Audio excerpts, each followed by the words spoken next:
Hello, welcome back to my channel. My name is Grace. It is lovely to have you here. Sorry if my voice is a bit weird, I'm kind of sick. But thankfully it won't last because I think this video is going to take me probably weeks to film. A little while ago, or perhaps a long while ago, depending on how long it takes me to film this video, I posted a video about my 5-star predictions, and in that video I mentioned that it's quite difficult for me to find a 5-star. I haven't found one yet this year, and when I say 5-star, I don't really rate books, give them star ratings in the classic sense, but to me a 5-star book is like a new favourite, all-time favourite read. And that isn't just a really good, well-written book or a book that I had a really fun time with.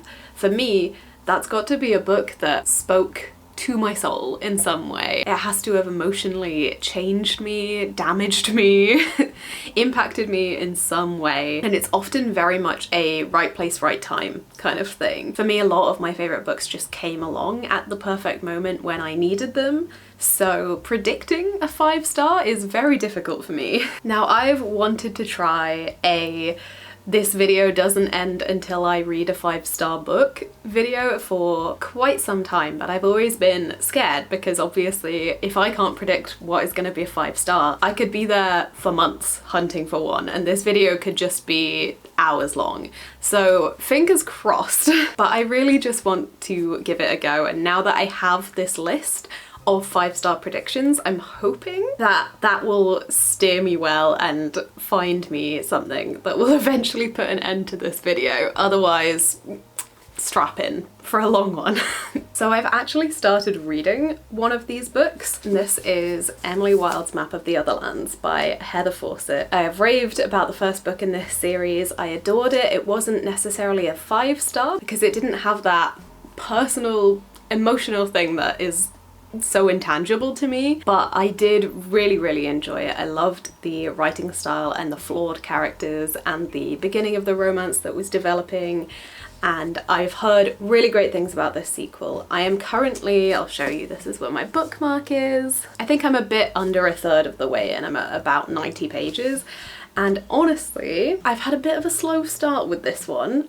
But I don't know if it's the book's fault. I've had a lot of other things I've had to kind of read in the meantime, either for videos or because I had library deadlines coming up and I had to get to certain books before I needed to return them. So I haven't given this one the proper attention so far that I think it deserves. So that's another reason I wanted to film this video, is to give myself a purpose to properly sit down and finish this one and give it the full reading experience that Emily Wilde deserves. I am still enjoying it. It's not that I've been bored, I just haven't been quite as hooked as I was with the first one in the series. But hopefully that has time to change, yeah. But at the same time, it might be a good thing if this first one doesn't end up being a 5-star, because then that would be a very short video, which is not the problem I'm expecting to happen. So yeah, I'm gonna carry on with this one and I will let you know when I've gotten a chunk more through this one, how I'm feeling, and we'll see. Maybe we'll get a 5-star off the bat, but I don't feel like it so far. We'll see.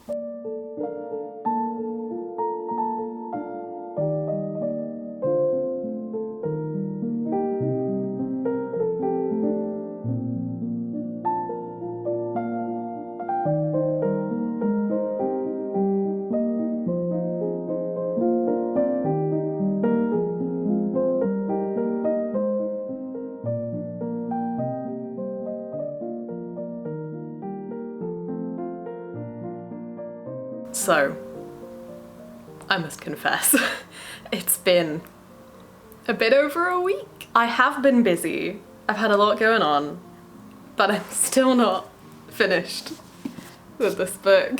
I'm a chunk more through. I'm on, let me see, I'm on page 208. I still have about 100 pages left. I don't know what it is, I'm just not, I'm enjoying it. There is nothing bad about the book. It's still delightfully written and I really like the characters, but I don't think it has the same level of intrigue as the first one did. Most of the questions from the first book have been answered and not enough new ones have been asked for me to feel like there's enough tension to keep pulling me back to the book when I put it down, or to keep me reading for a long time. I also just really struggle with reading physical books, and I need to work on that because I think fantasy books I take in a lot better when I read them physically, but I get really snoozy when I read a book physically. If I have nothing physically to do, like I can when I'm listening to an audiobook, I'll do chores or something with my hands to keep me awake while I'm listening to an audiobook. But for some reason, probably some kind of iron deficiency, it just makes me really snoozy all the time. So we're pushing through that. I will finish this in the next couple of days. It's going to happen. But right now, I don't think it's gonna be 5 stars. I'm still having fun. I would recommend it. I'm enjoying it. I plan on continuing the series. There's one more book after this one, as long as the ending isn't awful, but I don't think it will be. But I don't think this is gonna be 5 stars, so at least we know there'll be more than one book in this video. So I'm gonna power through the last 100-ish pages of this, and then I will let you know what my thoughts are.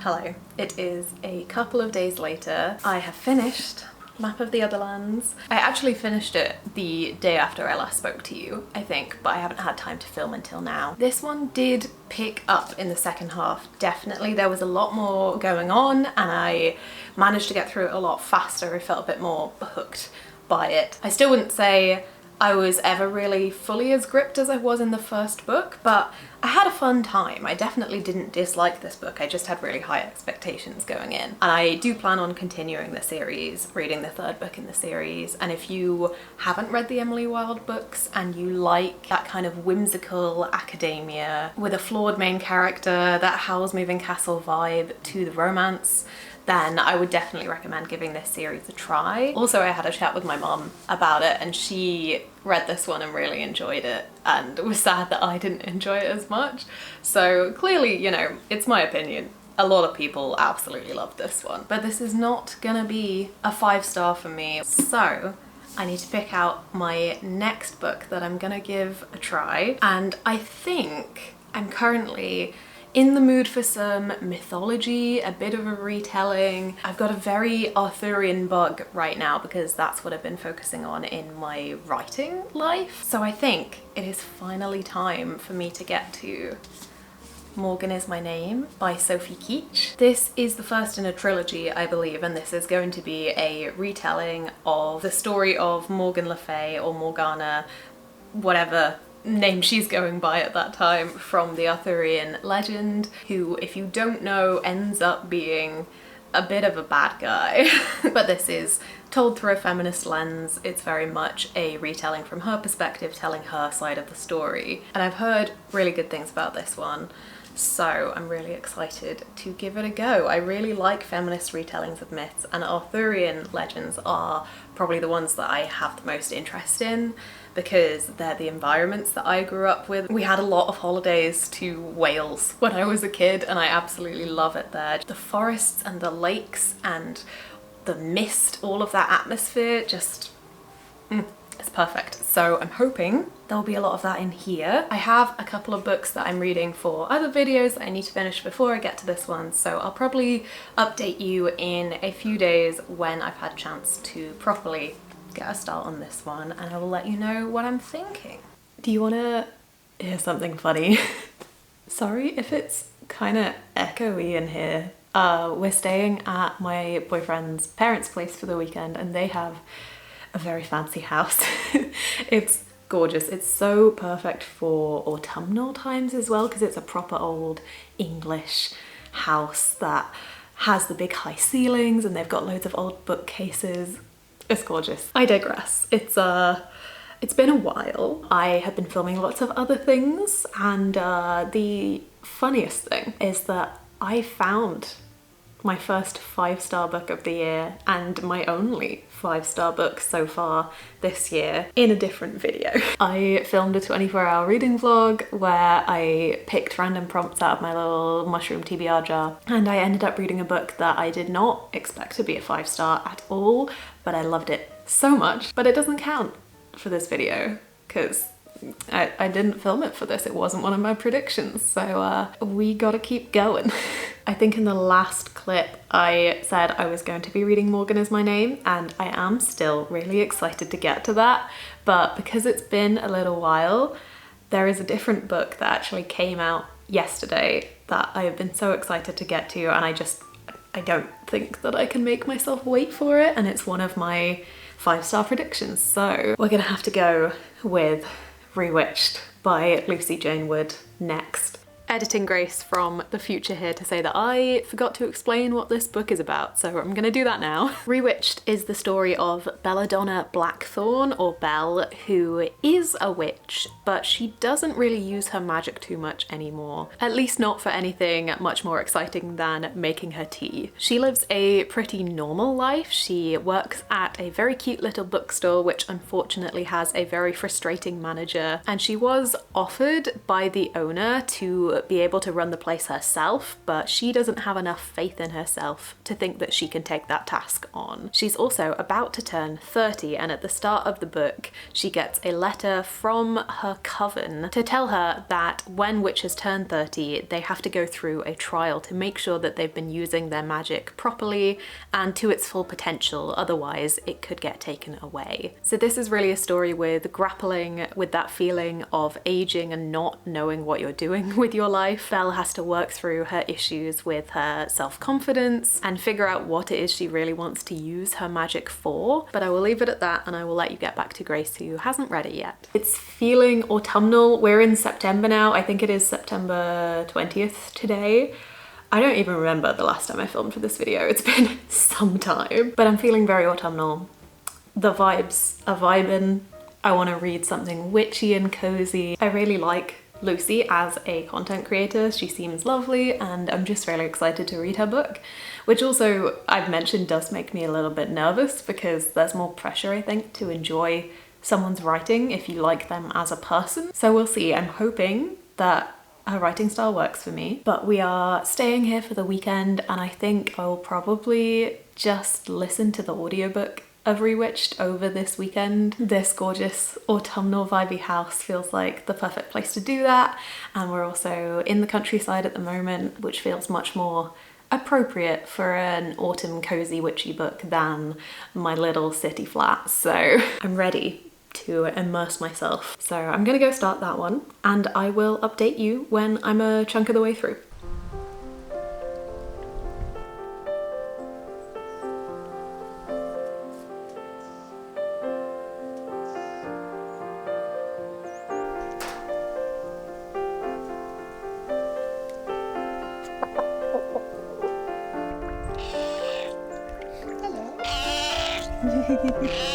You have things to say.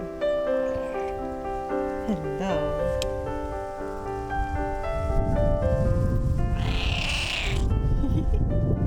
Hello. It's been a couple of days since I last spoke to you. I hope you can hear me. It's a little bit breezy out here, but they have such a lovely garden at Chris's family's place, and one day I dream of having a garden like this with my own trees and birds. We've had a busier weekend than I expected, so I haven't read as much as I thought I would. I'm only a couple of hours in to Rewitch so far, but I am really enjoying it. I don't know if it's 5-star material or not yet, but I'm having a really good time. I was honestly pretty nervous that the writing wouldn't hold up, but it's really good. I'm impressed. It feels like Lucy really just found the right voice for this book. It's the perfect balance of cozy, easy to read, but also lyrical moments and really interesting turns of phrase. And there is tension as well. There have been proper magical things that have happened that have been a little bit spooky, so it's not 100% cozy, which I think is the right balance for me. I like there to be some things going on, and I really like Belle as a main character. So enjoying it so far. I'm gonna listen to a chunk more on the way home, hopefully, and I will update you again when I have any further opinions to report. But I am really gonna miss this lovely garden. Back to the city we go. Hello, I come to you with pumpkin soup. Oh, it smells so good.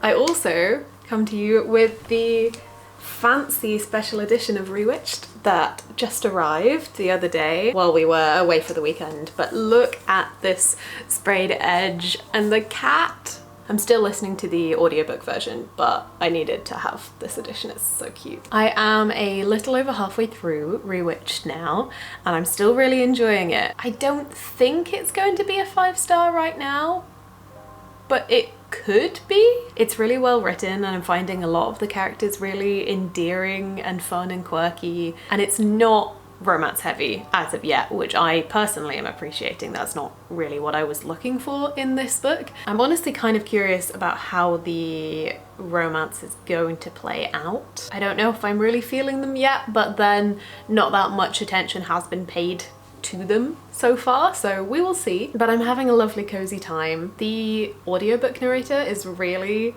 putting in the effort. The voices that she is doing are great, and there's definitely a lot more going on than I expected. It's very much not only cozy. There are things happening, and there are some spooky things going on. Would definitely recommend if you were nervous to pick this one up because maybe you heard it was like a YouTube author. I wouldn't be. I think it is really well written. I think if I'd picked this up without already knowing the author, I still would have really enjoyed it, at least so far. So I'll probably update you when I am done with Rewitched now to give you my final verdict.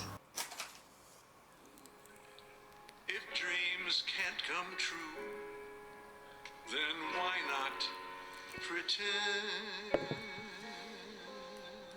how the gentle wind beckons through the leaves? I finished Rewitched a couple of days ago now. I have been collecting my thoughts about this one. I really enjoyed it. I think some of the characters were really endearing. A lot of the friends and family and quirky, witchy, warlocky characters that we met, I really loved. And the general message of this one, the feeling of reclaiming your spark, doing the things that scare you because you deserve to see your potential fulfilled, that was great. And I thought that Belle was a really interesting character as well, our main character, because she was very flawed but very relatable in a lot of ways. I could really root for her. The one thing that I didn't love about this one was the romance. I think I mentioned the last time I talked to you that it hadn't fully taken off yet, and I wasn't sure where it was gonna go, and it felt a little bit shoehorned in there. It felt not fully developed. It wasn't egregiously bad by any means, it just didn't feel that compelling, I wouldn't say. I think personally I probably would have preferred the book just with all of the other elements focused on. I didn't think the romance necessarily needed to be there. And then the interesting thing was I listened to the audiobook of this one, and there is an interview at the end between the audiobook narrator and Lucy Jane Wood, the author of this one. And in that, the narrator asks her about the characters of the book and how they developed in her mind, and she says that all of the characters were basically formed straight away. They kind of just came to her, other than the love interest, and they were added kind of later on because her editor said the audience for this kind of book would want to see a romance in here, and that made a lot of sense when I heard that. It felt like there was a lot more love in the rest of the book, if that makes sense. It wasn't bad by any means, the romance, but it did feel a little bit like it was there because a romance was expected of this kind of genre. I would still definitely recommend this one, especially for this season. It's so cozy, and I think it was really nice to see an older protagonist. And I say older, she was 30, that's really not that old, but in a romance or in a fantasy, it is quite rare to see women that are above kind of 25. So this exploring those themes of aging a little bit more and still not having reached your potential, feeling like you've still kind of not found your way in life. I think that was a really interesting thing to explore with this cozy witchy theme as a metaphor, using magic as a metaphor for potential. So I really enjoyed this one. Was it a 5-star? No. I had a couple of issues with this one. It didn't quite make the 5-star status. So this video will be continuing, and I've already picked up the next book that I want to read. It's not Morgan Is My Name. I do really want to read that one still, but there was another new release that just came out, and it was, I think, my most anticipated release of this year, and this is A Dark and Drowning Tide. This is by Alison Saft, who I've been meaning to read books from for so long now because I've heard such great things about A Far World and Magic and a few of her other ones, but this one especially really caught my interest because it has so many of the things that I love, and especially recently because my 5-star book of the year was a fantasy murder mystery.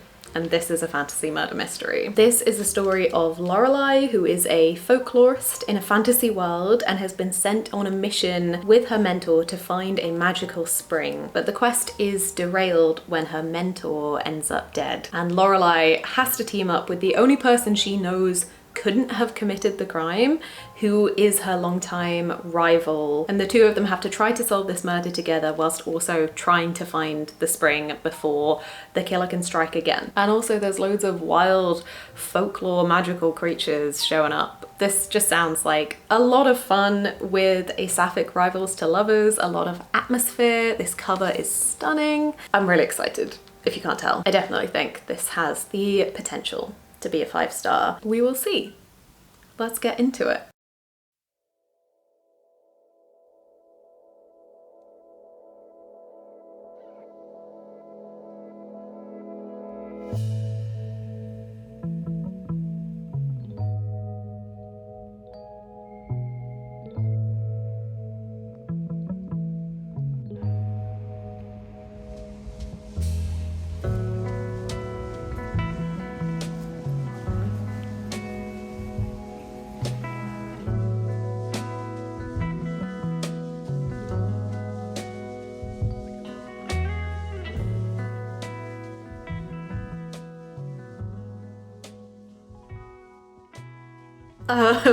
So it is November 8th.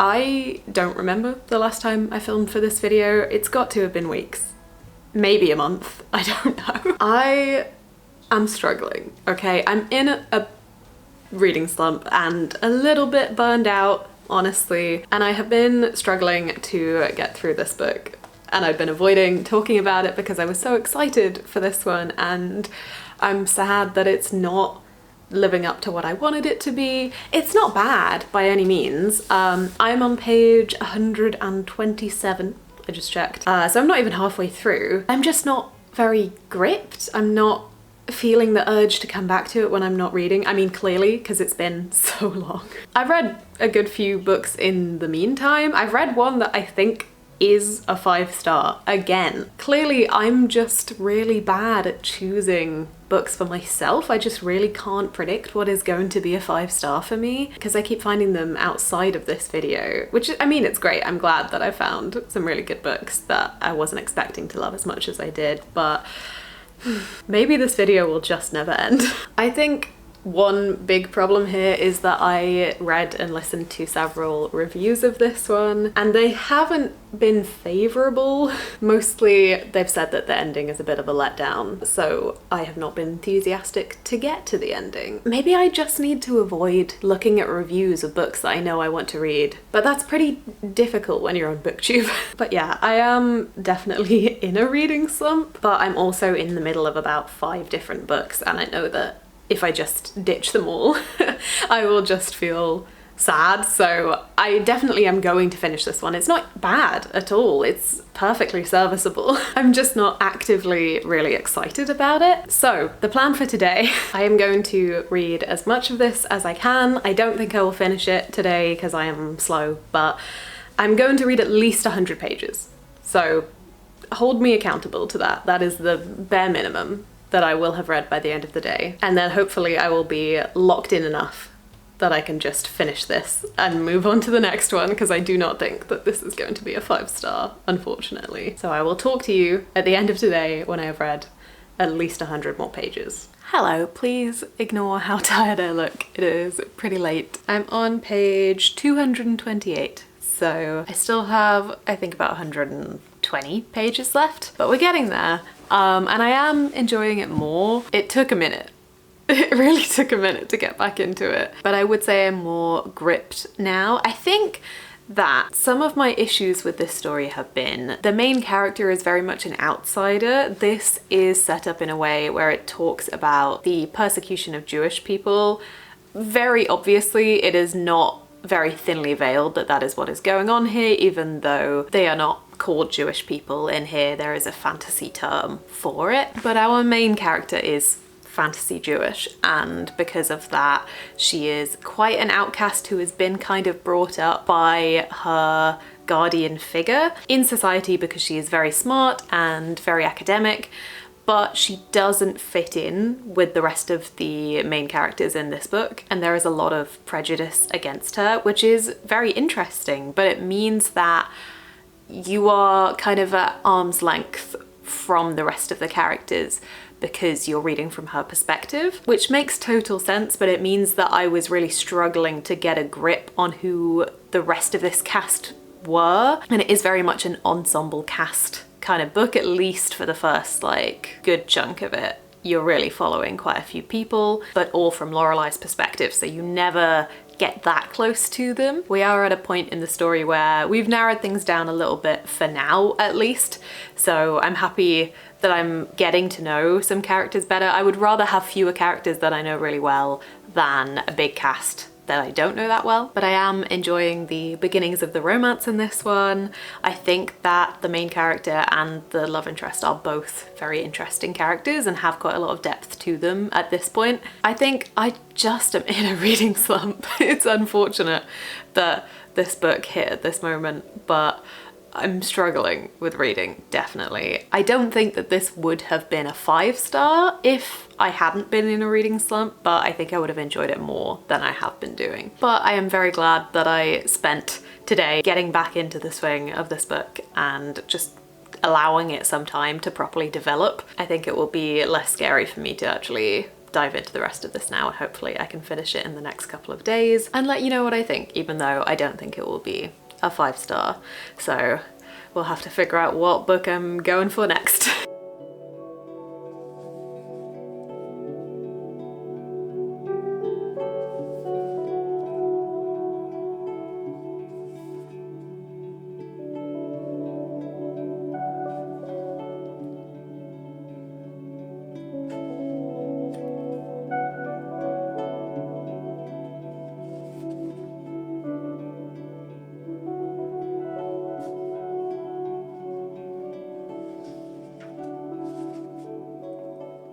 It is done.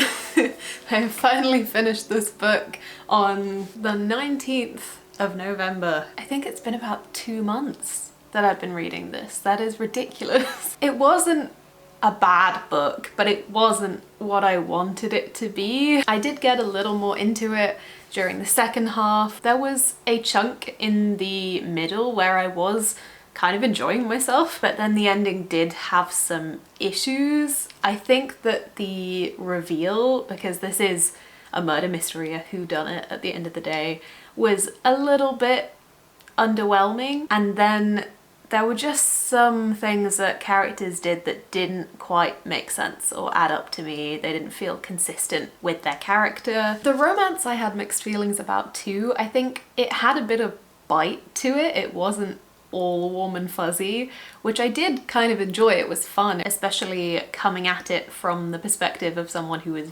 very flawed, but also really struggles with guilt and feeling like they are very flawed. That was a really interesting perspective, but there were also parts of it that felt quite rushed, like things fell into place when they didn't have any right to, if that makes sense. Things were a little bit too easy at moments between them. I still would like to read A Farewell to Magic by Alison Saft because I've heard better things about that one, but considering the high hopes that I had for this one, I didn't enjoy it hugely. But it's done.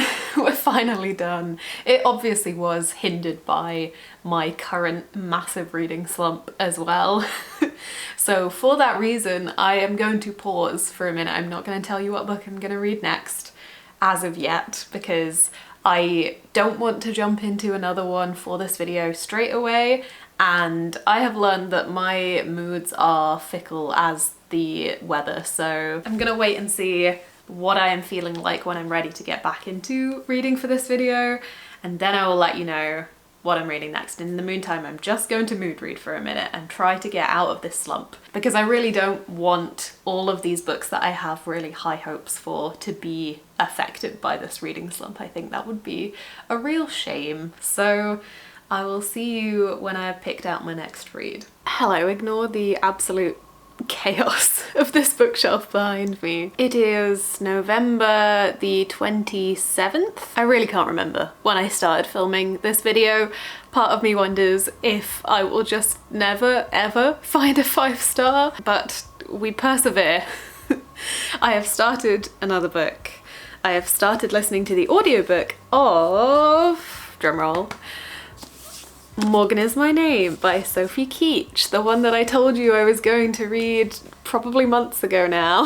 I think it is finally time. I'm feeling it. I started listening to the audiobook and I really enjoy the narrator. I'm pretty sure I already explained this one to you, but for a brief summary, this is a retelling of the life of Morgan Le Fay, or Morgana, from Arthurian legend. I've only just started it. I've listened to about half an hour of the audiobook, I think, and we're really starting with her as a child living in a castle in Tintagel. When I say that I love Arthurian legend, I do not mean that I am an expert by any means. I've never actually read the original text, if there even is an original text. What I mean by that is I grew up with the hit BBC TV show Merlin and I loved it. I really enjoy the vibes of Arthurian legend and I want to get to know more about the actual original story, although I know it's one of those myths where it has many different versions of the story because it comes partly from the UK, and within that partly from Wales, partly from Cornwall, and partly from France even, all over the place. There are many different versions of the legend and they all feed into each other a little bit. I just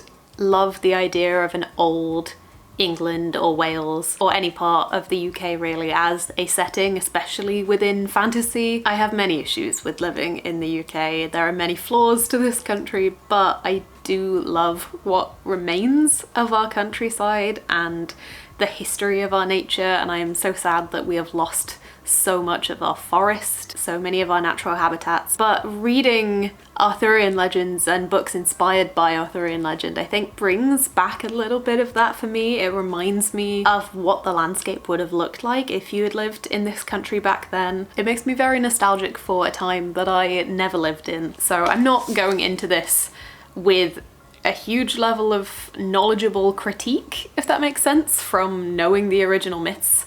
I know the gist of things, but not in any great detail. I'm here for the vibe and I'm enjoying it so far, and hopefully I will have a bit of an update for you by the end of the day. I'm about 2.5 hours into the audiobook for Morgan Is My Name now, and I am really enjoying it. I really like this narrator. Sometimes a voice just sits well with you, and this is working for me, and I like the accents that they're doing for characters from different places. I'm enjoying Morgan as a main character. She's pretty headstrong. This is definitely a retelling in which Uther is presented as not a great guy, and neither is Merlin. I think once I am done with this, I would really like to read one of the more original versions of the actual legend of Arthur. I think most of the time these feminist retellings tend to try to take things that were in the original text or in the original mythos and not entirely change how they happen, but change the lens that we see them through. And the fact that we're reading this from Morgan's perspective is clearly doing that, but of course I don't know to what extent all of these things that are happening happen in the original myth. So I think it would be interesting to compare the two. But I'm having a really good time and I am excited to carry on reading, which has not been something I've been feeling much recently, so I'll take it. I don't know if it'll be a 5-star yet, but either way, I am enjoying it. I'm gonna try not to put too much pressure on it as well. I think sometimes if I'm desperately hoping for something to be a 5-star, then the expectation will dampen it a bit, so just gonna enjoy the ride. But I'm hoping I can finish it in the next few days and keep that momentum going, so I'll give you an update probably when I am at least over halfway through and let you know what I'm thinking then. Hello, I have my lumberjack uniform on. I am about, I'm just checking, I think a bit over 2/3 of the way through Morgan Is My Name now. I am really enjoying this audiobook and I'm having a really fun time with it. This has definitely been the easiest thing I've read in a while because I've been feeling so slumpy recently.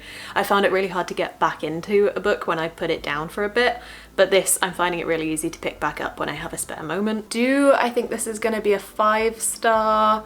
Probably not, but only because it's the first in a trilogy and it's one of those stories where we're just following someone's life from event to event to event, and it doesn't have the classic story structure. I don't feel like there's going to be a full ending at the end of this, and I don't mind that. I really enjoy those kinds of stories, but I think that I would have to read the whole series for a story like that in order to give anything a 5 stars, if that makes sense. I feel like this on its own is gonna feel too unfinished for me to give it 5 stars as a thing in itself. But I could be totally wrong. The end could traumatize me. I think it will. I have a feeling it's gonna be rough, but hopefully upsetting in a 5-star way. We shall see.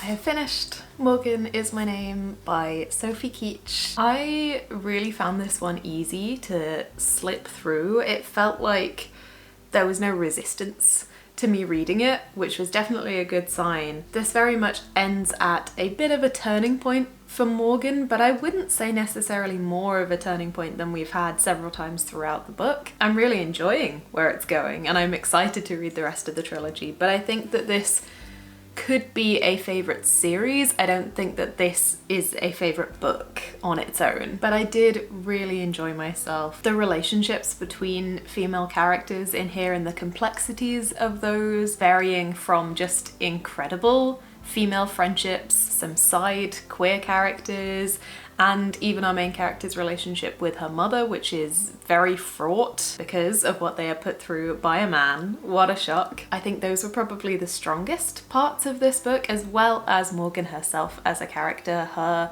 inner thoughts, I felt like, were really easy to grasp onto and to feel along with her. You felt her rage when she felt it. She did make the odd silly decision, but you are watching her as she grows up, so throughout a lot of this book she is still quite young, and towards the end I feel like she's really starting to earn the title Morgan the Wise. I also found the historical healing in here really interesting because obviously this is set at a time where very little is known about the human body, but Morgan is very interested in healing and the way that they talk about humours and the body as a whole.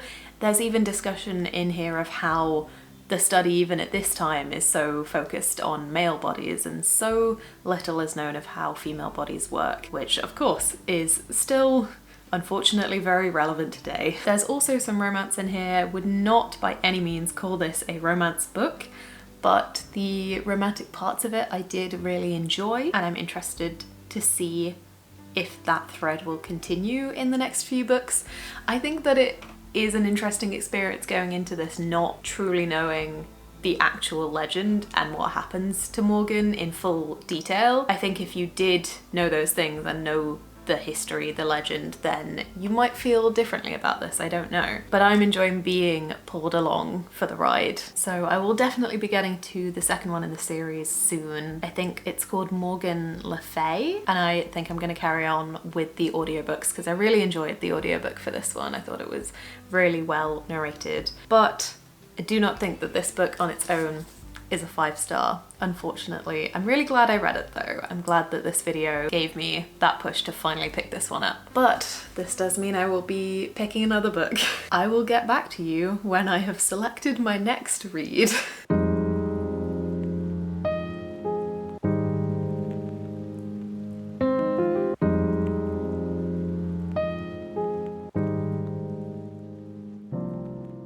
Good morning, friends. It is Christmas Eve today. It doesn't feel like Christmas Eve. I just finished working yesterday. The library is shut for Christmas, thankfully. So I haven't really had chance to fully soak in the Christmas spirit yet, and it's kind of very rainy and a bit miserable out today. I went out early this morning to get the rest of our Christmas dinner supplies. I have the day to myself. I have a little bit of Christmas wrapping to do, but I'm not going over to my family's place until this evening. Chris is at work, so what I would really like to do is get some reading done. And there is one book that I really need to read by the end of the year because I've been going on about it all year, and it will at this point just be embarrassing if I don't read it by the end of the year. But it's also a little bit of a Hail Mary for me. It's been in my back pocket. I've been waiting to get to it because I think it's probably the book that I have the most chance of giving 5 stars to. That scares me because my predictions don't have the best track record at this point. But I've heard so many good things about this book, and this video is getting so long, I'm sure, at this point. I don't know if my little gaming laptop is going to be able to cope with rendering all of this. So the book I am planning to start today is, of course, Gideon the Ninth by Tamsin Ware. I'm so scared. I'm really excited, but I am also really nervous for this one. All I know about it, as I always say, is that it's lesbian necromancers in space, and that was all I needed to hear, really. I also know that it's kind of a sci-fi fantasy crossover, I think, and the voice is meant to be very snarky and sarcastic and funny, but also pretty chaotic and confusing from what I've heard. I think I'm gonna have to really engage my brain for this one and trust the process. I've heard that you will kind of be confused through most of it, and maybe by the end you'll figure some things out and it's worth it. I am so excited to finally get to this one. I'm also scared it won't live up to expectations because I've just heard so many good things, but I'm just gonna do my best to put those aside and let the book be what it is. Merry Christmas to me! It's finally happening. Let's get into it.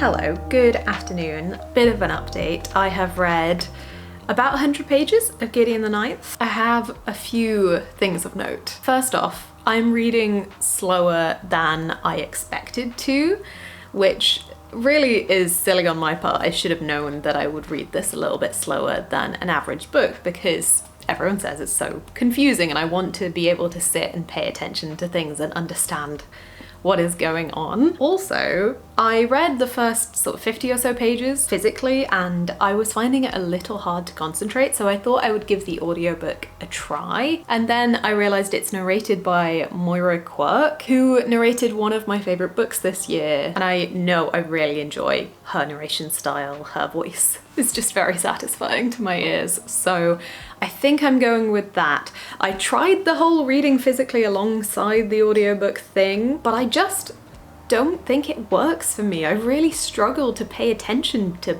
both. I know it helps a lot of people, but I can't process those two things at once. It really confuses my brain. But I am enjoying this. I think, honestly, I am really struggling, as you can tell, to separate the book from my expectations. I just want to like this book for what it is and not what I have been told about it. But I think because everyone has told me that it is life-changing and incredible and like nothing else, then that's what I expect of it, rather than going in expecting just a fun book and then being pleasantly surprised by how different and cool it is. I really wish I was better at compartmentalizing those two things. But all of that is not to say that I am not enjoying it. I am enjoying it. I think it's funny. I think it's funnier listening to it and hearing the inflections of Gideon's voice, but Gideon is really snarky and I am enjoying that immensely. I have no idea where this is gonna go, really. There is some kind of challenge going on. I don't want to give you too much information because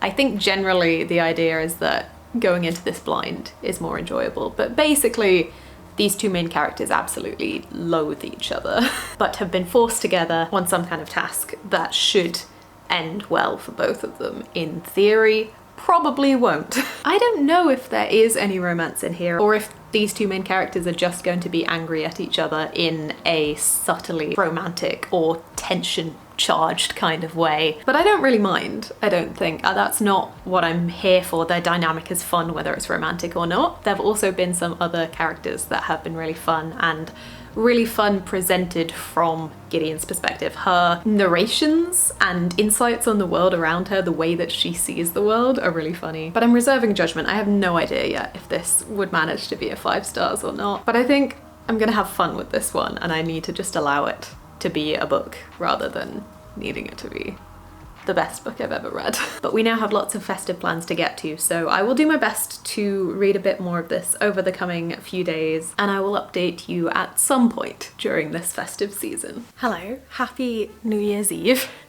It is the last day of the year and I have about 100 pages left of Gideon the Ninth. I am determined that I will be finishing it today. We are over at Chris's parents' place for New Year's. That is what the change of scenery is about. I have thoughts, both about the book and about this entire video as a concept. I am really enjoying this now. It did take me a minute to get into, I'll be honest, but I am properly quite hooked at this point. It's darker than I expected. I don't know why, because it's not like it doesn't market itself as necromancy heavy, but I think the humor kind of lulled me into a false sense of security, and now things are happening and there have been several times where I've had my headphones on, I've been listening and I've just gone, I think I had too high expectations for this one.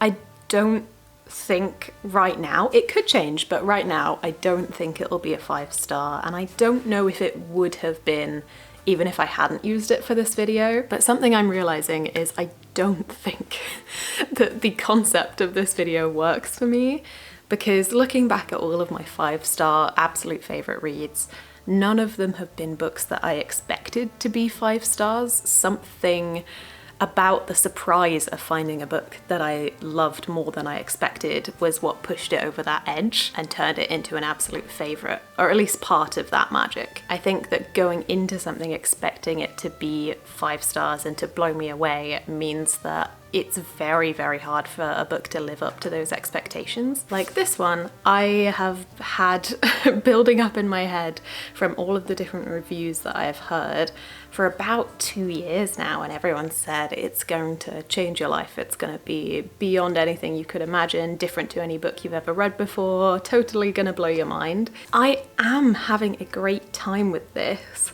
and I would say there are elements that are exceptional, like the ensemble cast in here. It's one of the best big casts I've ever read from before. All of these characters feel actively individual and different, and I care about each of them in a different way. The humor in here is great. It's so dry and unexpected at moments. I think I just went into this expecting it to completely change my life, which is not a fair expectation for a book. If I just picked this up with no expectations, I would be having the best time right now. And I am having a great time, but it is slightly tainted by those expectations, unfortunately. So I don't know. The last 100 pages or so could pull me around to a 5 star for this, maybe.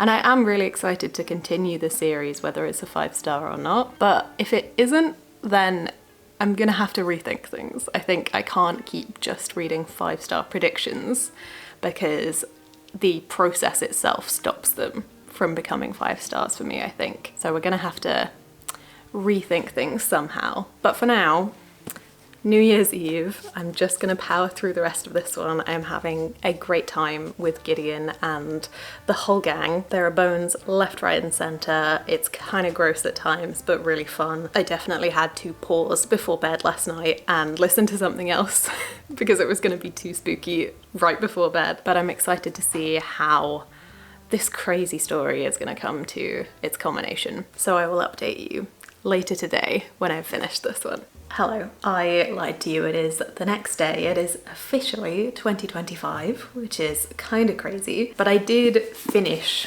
Gideon the Ninth yesterday. I just didn't have time to sit and have a chat with you about it. I really enjoyed this. It definitely was unique and it was really fast paced, especially in the second half. There was a lot of mystery and action and weird magic, creepy stuff going on. It was definitely darker than I expected. There is proper gory bone magic in here. It's pretty creepy at times. I do not think this was a 5-star for me, unfortunately.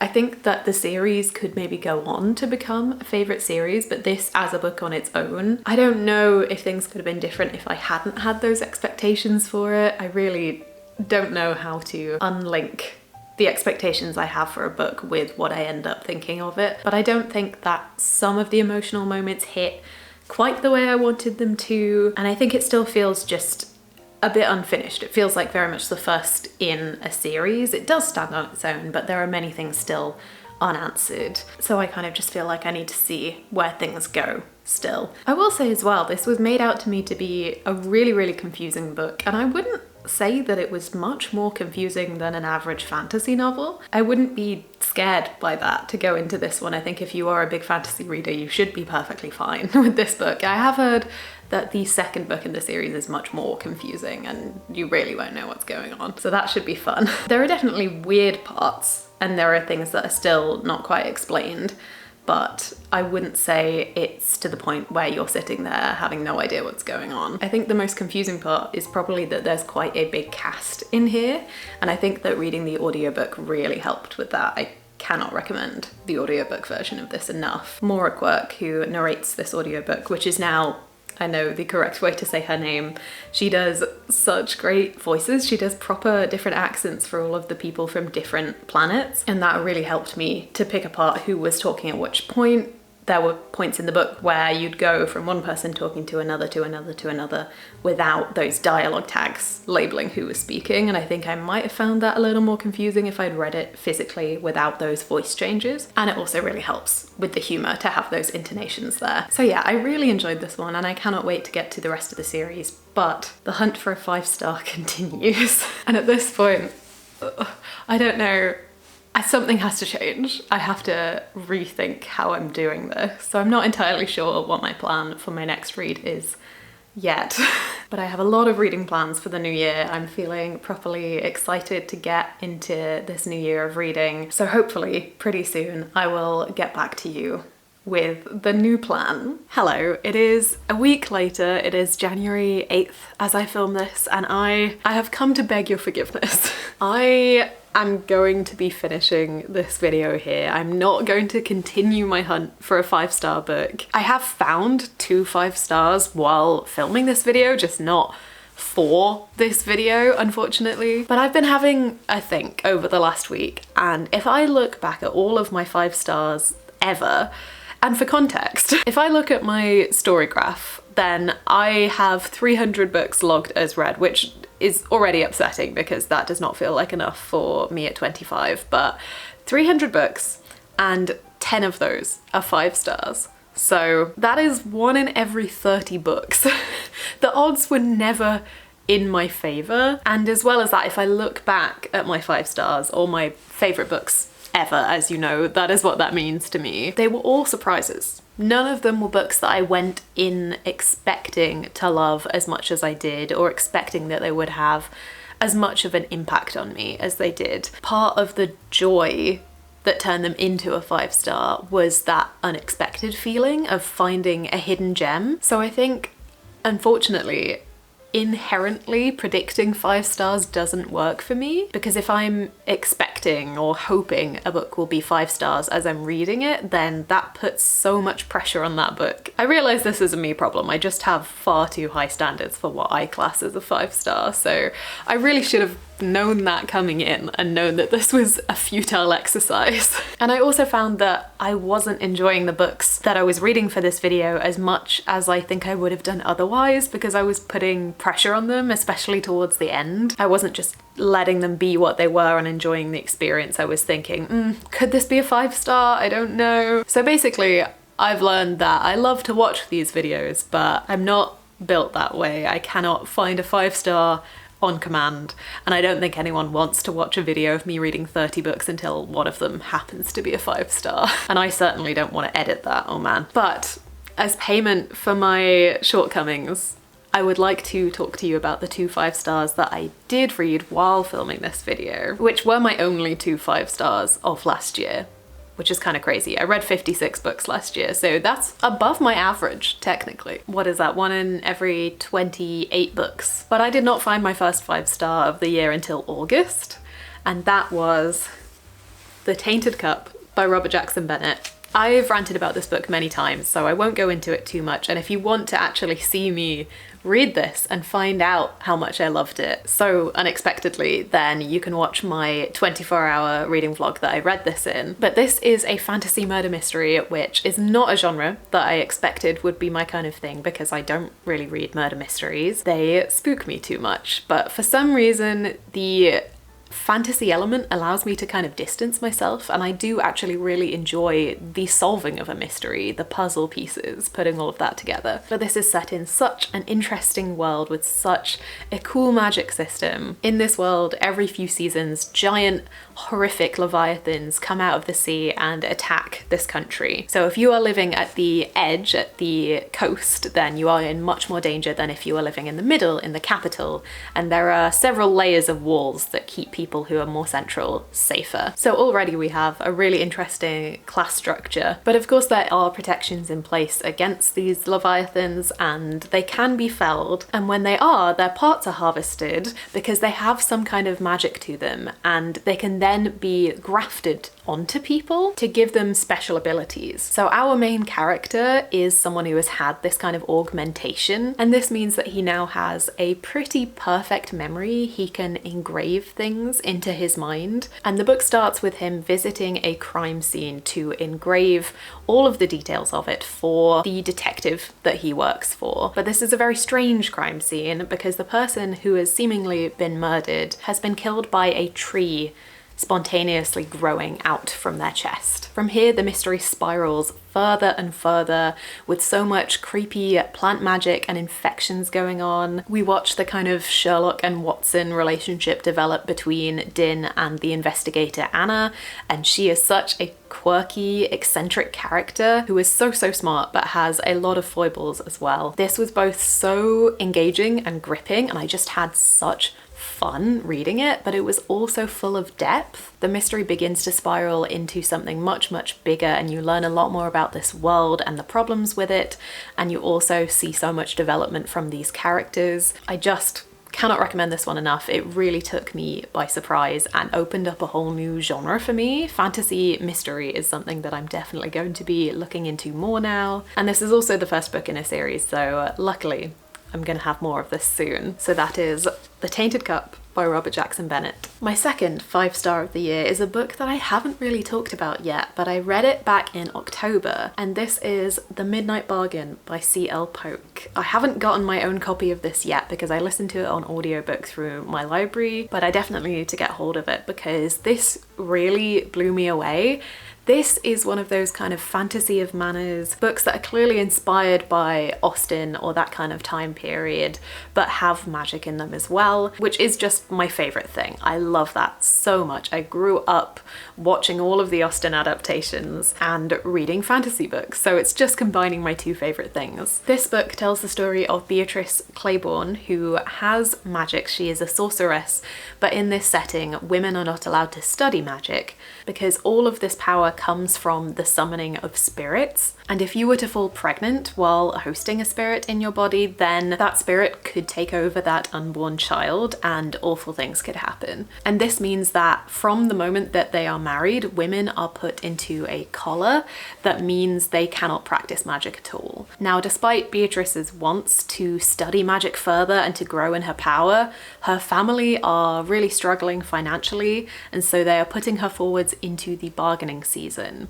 hopefully to find a wealthy husband and get them out of debt. Still, brand new to town, Beatrice manages to find a grimoire that could hold the key to becoming a fully fledged mage, but just as she is about to buy it, another sorceress comes along and manages to steal it from her. Beatrice's only hope of getting the book and her hopes to study magic further now rely on her being able to summon and control a spirit, and spirits are very tricksy, and the power one could give her would require a bargain. I feel like I've just said so much, but all of that is just the setup. Things really spiral from there. This book is so delightful in that it has all of those quirks and whims of that Edwardian kind of setting, with all the kind of social rules and dresses and the romance of the time. Oh, the romance in here.